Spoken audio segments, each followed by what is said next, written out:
আসসালামু আলাইকুম। অবিরাম বাংলার সংবাদে সবাইকে স্বাগত জানাচ্ছি। আমি নাইম ফাথম মুবিন। শুরুতেই বিআরবি কেবলস সংবাদ শিরোনাম।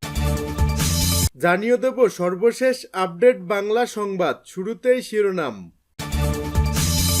শুরুতেই জানাবো, আওয়ামী লীগ ফিরবে, তবে থাকবে না শেখ হাসিনার অস্তিত্ব বলে মন্তব্য করলেন মাসুদ কামাল। জানাবো, পতিত স্বৈরা শাসকের জন্য ভারত মায়াকান্না করছে বলে মন্তব্য করলেন রিজভী।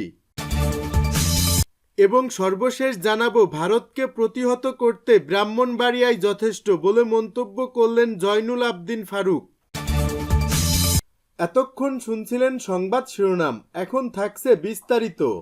আওয়ামী লীগ ফিরবে, তবে থাকবে না শেখ হাসিনার অস্তিত্ব বললেন মাসুদ কামাল।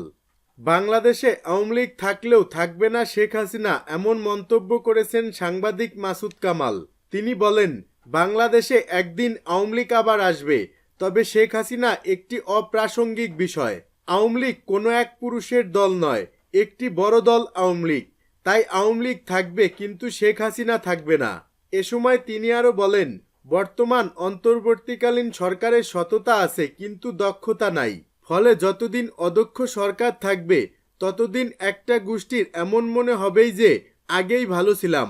ফলে আওয়ামী লীগ যেই ঘা তৈরি করেছে তা শুকাতে শুরু করবে।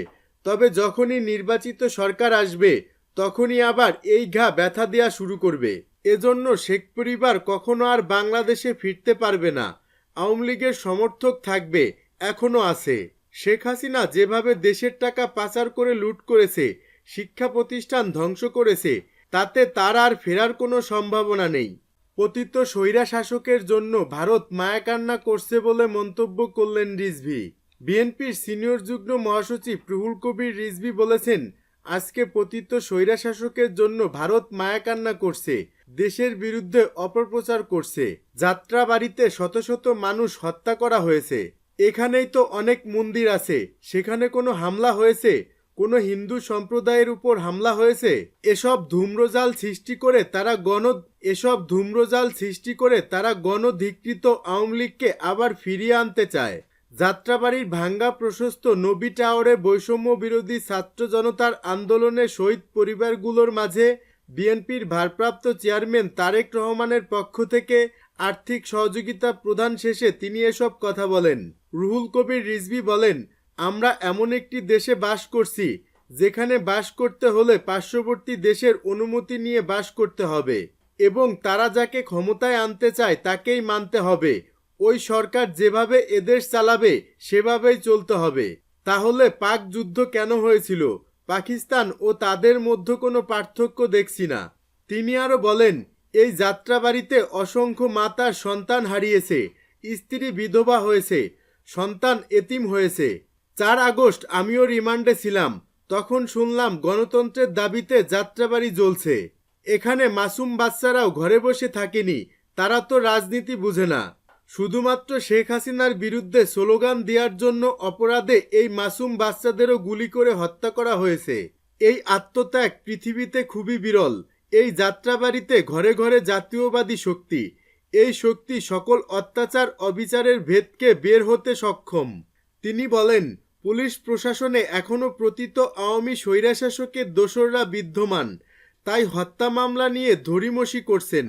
হত্যাকারীদের আটকের জন্য পুলিশ কঠিন হচ্ছে না, তাই অবিলম্বে পুলিশের নামে ছাত্রলীগের ক্যাডারদের অবিলম্বে চাকরিচ্যুত করে আইনের আওতায় আনতে হবে। সরকারের দলীয় ক্যাডার এবং পুলিশ বাহিনী যেভাবে বিএনপির নেতাকর্মীদের হত্যা করেছে, তার বিচার এই বাংলার মাটিতেই হবে। যারা এই সরকারের দোসর ছিলেন, লুটেরা ও খুনিদের ইন্ধন দিয়েছেন, তাদেরকেও বিচারের মুখোমুখি করতে হবে। ভারতকে প্রতিহত করতে ব্রাহ্মণবাড়িয়ায় যথেষ্ট বললেন জয়নুল আবদিন ফারুক। বিএনপি চেয়ারপারসনের উপদেষ্টা ও সাবেক বিরোধী দলীয় চিফ হুইপ জয়নুল আবদিন ফারুক বলেছেন, আপনার কারণে বাংলাদেশ অর্থনৈতিকভাবে দুর্বল হতে পারে, কিন্তু একবার আসেন, আপনাদের প্রতিহত করতে আগরতলার কাছে ব্রাহ্মণবাড়িয়ার লোকই যথেষ্ট। কথাবার্তা একটু ভালো করে বলবেন।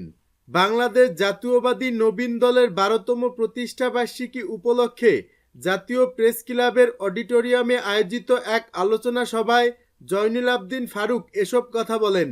ভারতের প্রতি কঠোর সতর্কতা জানিয়ে তিনি বলেন, দয়া করে ভালো হয়ে যান, বাংলাদেশ নিয়ে মাথা ঘামাবেন না। আমরা স্বাধীনভাবে বসবাস করতে চাই, আমি স্বাধীনভাবে নির্বাচন করতে চাই, কারো হস্তক্ষেপ আমরা কামনা করি না। ভারতকে উদ্দেশ্য করে জয়নুল আবদিন ফারুক বলেন, আপনারা কি চান? এখন তো শেখ হাসিনা নেই। শেখ হাসিনার কিছু প্রেতাত্মা থাকলেও দল এখন শাসন করছে না, তাহলে ভয় কিসের? গতকালকে যুবদল, ছাত্রদল ও স্বেচ্ছাসেবক দল ঢাকা থেকে আগরতলা অভিমুখে লং মার্চ করেছে। সেই আগরতলার সহকারী হাই কমিশনারে হামলা করেছে, জাতীয় পতাকাকে ছিঁড়ে ফেলেছে।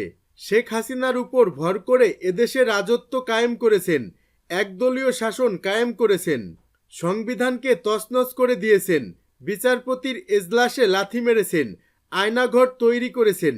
সেই দিন এখন আর নেই। ষড়যন্ত্র আপনারা যতই করেন কোনো লাভ হবে না। তারেক রহমান বাংলাদেশে আসবে, এক মাথা এক ভোটে বাংলাদেশের প্রধানমন্ত্রী হবেন।